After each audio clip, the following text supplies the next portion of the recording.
Hey, what's happening? This your boy Rikishi, your WWE Hall of Fame. Check this out. I want you to keep it locked on Smart Tank Revolution. Don't touch that dial. Why? The big man said I back that ass up on it. Listen, ladies and gentlemen, Joseph Finnegan from Pro Wrestling Stories is easily becoming one of my favorite authors. I enjoy his articles. I love reading them with the utmost satisfaction. And I have another one in queue. And with that being said, allow me to introduce myself and welcome you to the Smart Tank Revolution, where we always kick out at 2. I am your solo host today, orator and narrator, Mr. Donnie Wonderful, the benevolent, intelligent, excellent, and eloquent. And you all know what time it is. Cue in the music. Butterfly in the sky, I can go twice as high. Take a look, it's in a book, a reading rainbow. Ladies and gentlemen, I've stumbled across yet another intriguing article as I'm killing time in the office. I'm not being insubordinate. I promise you, I bring home the bacon and I earn my keep. But from time to time, the attention drifts. Okay. And the attention has drifted to an article by the aforementioned author Joseph Finnegan, dated August 23rd, 2024, on a topic that has been dissected and studied and analyzed more than the Sabruta film, The Street. Okay? I remember where I was when Michael Jackson died. Serious apologies. Had to make an adjustment to the microphone. And of course, we are unfiltered, unedited, we're live and uncut. So these things from time to time happen. Saying, I remember where I was when Michael Jackson died. I remember where I was during 9/11, and I remember where I was in my reaction to when the streak ended in 2014. And true to the silence of the building and of the Mercedes-Benz Stadium in New Orleans, that's exactly how it was where I was. And I think, oh, no, I don't think. I know I was watching WrestleMania 30 alone. And I was so surprised when that 3 count went down. And I replayed it in my mind. I said, was that a mistake?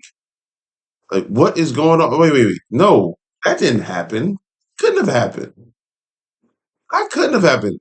Jaw was dropped. Like all of these things were going on in my head. And it was one of the most stunning, most crippling, handicapping scenarios I've ever seen in a squared circle as an adult.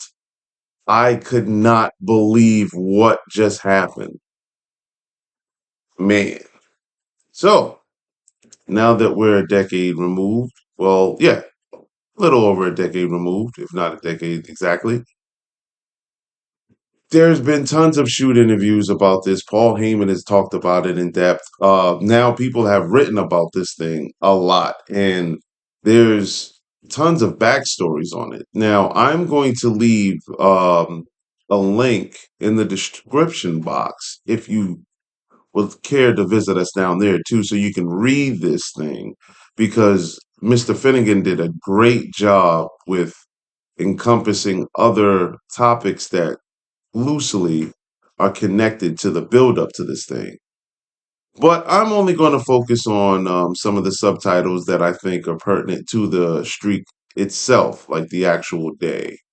Like for instance, I can tell you guys now, I am going to skip a part called Feuds with Brock Lesnar on the road to WrestleMania 30 that really I think is a good read. But I mean, like this thing has a lot of details.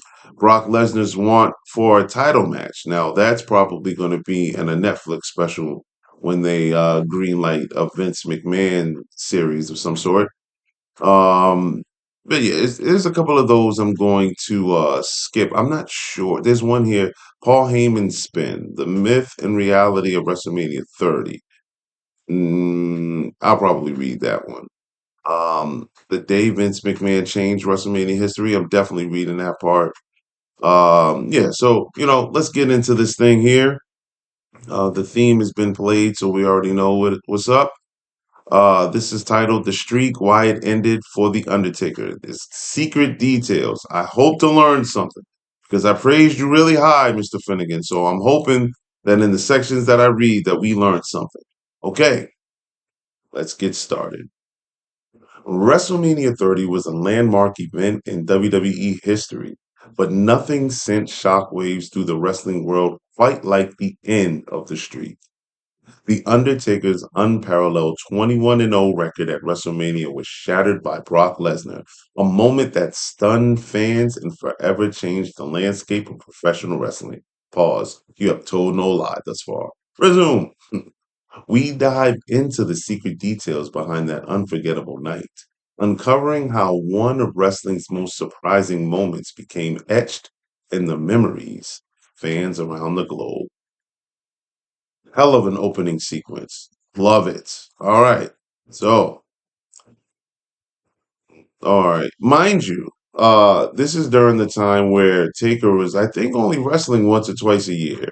And I don't remember what article I read, but they made a light jab at Undertaker, hinting that this was probably we were in the last years of his career. Obviously, at this time I think he was in his 50s. I'm not sure how old Taker is, but then yeah, he was in his 50s. Multiple surgeries, his body's being surgically repaired, put back together. He's wrestling, again, very sparingly, but you kind of knew that it was nearing its end, and what a hell of a career it was. The photos that they've used in Mohawk Undertaker always looked weird to me. The hair, I thought, was one of the things that really helped sell him. And that hair flip with the eye roll, like, hey, listen, it don't get more demonic than that.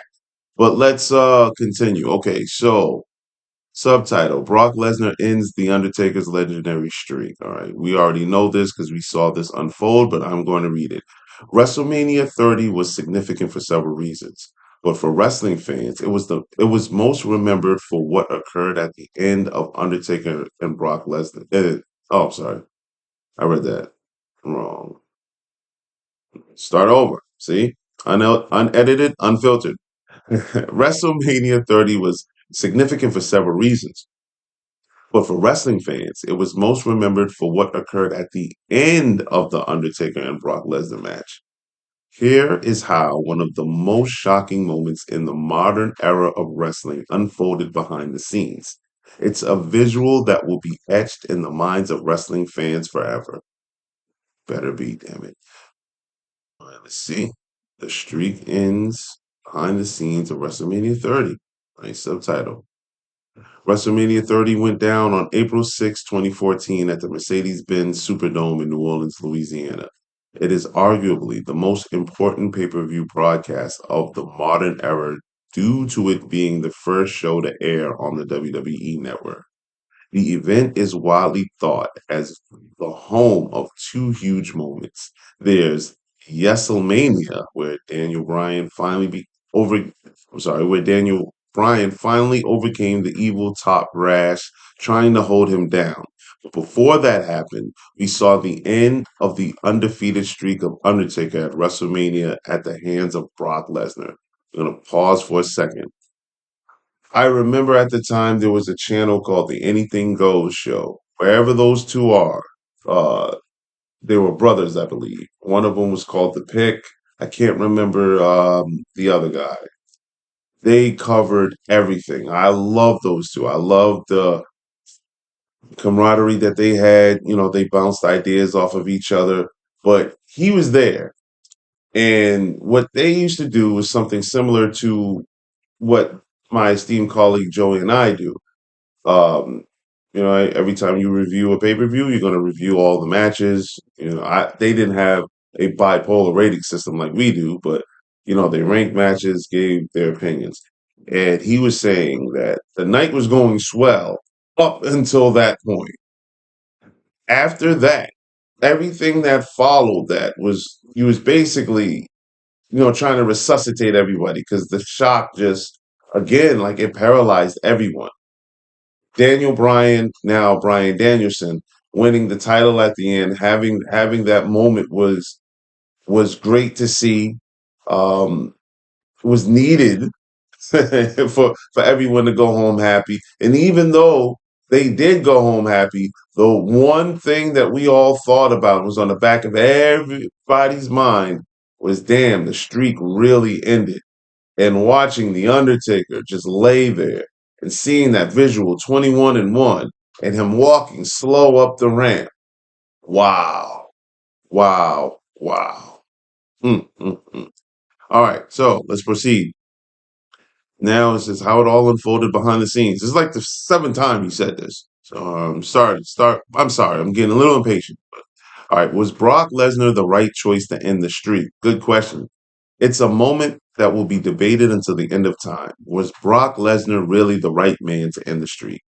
So many came close before him. Would it have been better served a young talent rising in the ranks? Did Brock Lesnar really need the rub of victory of this magnitude brought? You can ask these questions until you're blue in the face. The end of the day, it was Brock Lesnar. The beast incarnate became the one in 21-1. He ate, slept, conquered, and then most certainly hit the repeat button. Lesnar has been kicking butt and taking names ever since. With his victory at WrestleMania 30, Brock became the final boss of WWE. Big, bad, well, just the big bad, I guess. We're leaving it there. Now, how does that answer the question? Was he the right one? I mean, it's a subjective thing, I guess. All right. The streak ends. What went wrong according to The Undertaker? Nice subtitle. Let's get to something. On the Broken Skull sessions with Stone Cold Steve Austin, The Undertaker revealed, somewhere within the first 5 minutes of my match against Brock Lesnar, I get concussed. I don't even remember this night. My last memory I can definitely tell you happened at about 3:30 in the afternoon when my wife came backstage and we had a conversation. That's the last thing that I remember on my own of that day. Ooh, see, I knew that. All right, let me see. All right, there's a subtitle called The Return of Brock Lesnar, A Path to Controversy. We're going to skip this. Feuds with Brock Lesnar on the road to WrestleMania 30. I mentioned before, we're going to skip that. Brock Lesnar's won for a title match. We're going to skip that. Undertaker on why Brock Lesnar didn't need the win. I'm still waiting to hear something that I didn't know. Okay, so proceed. Obviously, in Vince's mindset, if if it's not Brock, then who? Undertaker began in an interview with CBS Sports in 2020. My biggest concern was I just wanted to make sure that McMahon was sure, and that's what he wanted to do. I didn't feel like Brock needed it. Brock was already a huge star, and it wasn't going to help him one way or another. My only concern was there might have been someone down the line that could have benefited from it more, and that probably would have been Roman later on. I'm sorry. Let's see. Let me scroll back down a little bit. Okay. Proceed. I'm sorry. That's with hindsight being 2020. But if I was going to get beat by someone, Brock was a guy who had the credentials, I think, to do it. And people would be like, okay, that's Brock Lesnar. That was my biggest deal. I just wanted to make sure that's really what McMahon had wanted to do. Okay, we're gonna pause for a second. I understand that. I get it. I don't really see it the same way, though I understand the philosophy of it. Because I do believe that Brock Lesnar did have the credentials. I can agree with that, agree with all those things, but like I was never one of those guys that looked at Brock Lesnar like he was just an insurmountable beast. Like he looks great. We believe in all of that, but like just he's a man too. He could be beaten. Um, I do also agree with the Undertaker during that time. Yeah, Brock Lesnar didn't really benefit from it. Or did he? I mean, because he was already a beast. I enjoyed the streak when it was live and active and undefeated because it trumped the title match. Go back to WrestleMania 25. HBK, um, Undertaker, arguably the greatest WrestleMania match ever. Both guys were definitely in their 40s, well past their proverbial proverbial primes, and they had a great match.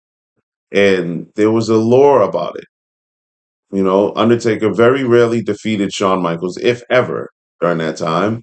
And, that streak was it was right there for the taking, and I'm telling it had as much prestige as any world title. It was huge. And I would have loved to have seen it just, stay current, man. And I do believe, yeah, Roman Reigns beating The Undertaker would have definitely helped Roman, but not the Roman that did. The one that Vince was trying to push, like Hulk Hogan, not that one. It just wasn't it just wasn't receptive. Like we didn't like it. Not me, Roman. I always been a fan. Sorry, I mean to yell at the mic, but I always been a fan. But the rest of the WWE universe, they really didn't like it. But it did. It absolutely did instigate one of my favorite Roman promos ever. Very short, very to the point. This is my yard now. Drop the mic, walk off. Loved it. Loved it. Loved it. All right, let's get back to the article. Uh, Subtitle says Paul Heyman's spin, the myth and reality of WrestleMania 30. I actually am going to read this. The match itself is not much to bite into. The Undertaker gets concussed early into it and has to be carried through the rest. It's a rough end to cover 2 decades worth of a winning streak. So much so, Paul Heyman tried to take what really happened and flip it for his benefit. At an Inside the Ropes event in 2016, Heyman cut a promo where he heavily implied that Brock Lesnar went into business for himself and stole the streak, saying, "There's only a very select people that understand what happened that night. The referee is not one of them. The music guy is not one of them." I know, I know. Paul Heyman is very convincing, but there's no way that Lesnar went into business for himself and stole the win by legitimately beating up Undertaker. With the amount of gossip in wrestling, you think Heyman's the only one who would spill? It's nothing more than fiction, but it's important to take note of. I agree with that. It is important because the fiction clearly illustrates one thing: the legacy of Undertaker's undefeated streak at WrestleMania. Ooh, I do remember that Inside the Ropes event. It's viral. It's everywhere where Heyman is talking about this, and yeah, Brock Lesnar going into business against the Undertaker. Really, the locker room leader. It would have been hell for Brock Lesnar to go back. Brock Lesnar went into business and legitimately beat up the Undertaker. What do you think is going to happen after that? Come on, guys. Come on. Come on. All right. I still haven't learned anything yet. Damn it. I knew most of this. And the stuff I did learn is like, meh, okay. I'm going to read maybe one or two more. All right. The day Vince McMahon changed WrestleMania history. It's kind of broad, but let's see what this is about here. All right. According to wrestling journalist Dave Meltzer, Vince McMahon decided to end the streak on the day of WrestleMania 30. The reasoning? McMahon thought Undertaker's career was coming to a close. Vince McMahon was going on the assumption that this was Undertaker's last hurrah, and he could either win or lose, Meltzer revealed. McMahon chose the idea that it was better to lose on your way out. One person close to the situation said McMahon talked Undertaker into doing it. Meltzer continued, another who would also know described it as McMahon making the call and Undertaker agreeing that he wasn't talked into doing something he didn't want to do.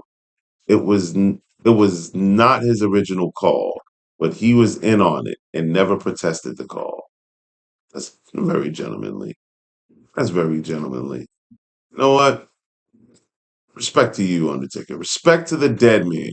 I'm gonna read one more. It says the legacy of Undertaker's WrestleMania streak. The streak, 21-0, but not for long. The Undertaker pauses in the ring moments before facing Brock Lesnar at WrestleMania 30. La da da. Just describe the picture.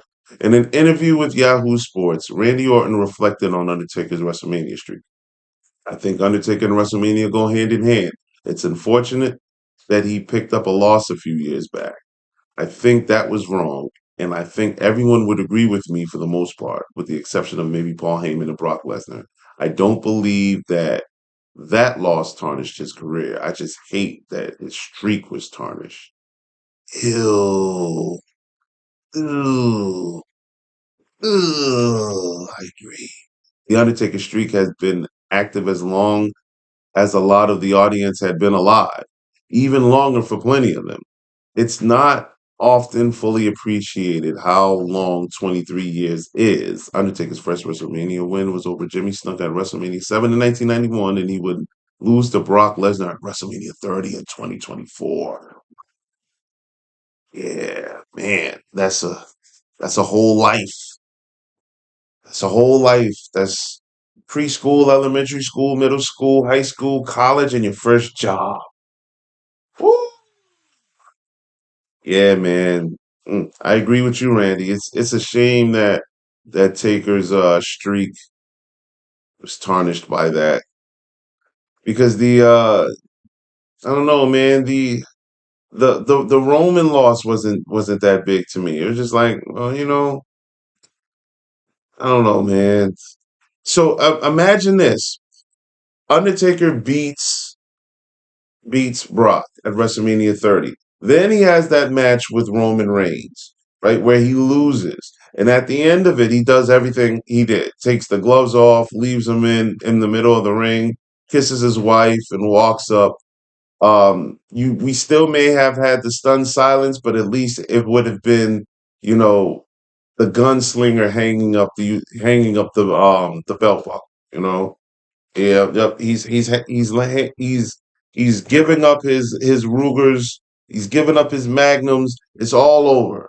The revolvers are on the table. He's walking off. I think that would have had a lot more significance. You know, had that streak been intact the way it should have been. I agree with Randy Orton. Listen, I went on a tangent long enough. I skipped some parts. Again, you guys are free to check out the link in the description box. I will not forget to put it in there. Let us know rather, what you guys think of the streak itself. And let us know if you agreed with Brock Lesnar being the first man to snap it. Donnie Wonderful, Smart Tank Revolution, signing off.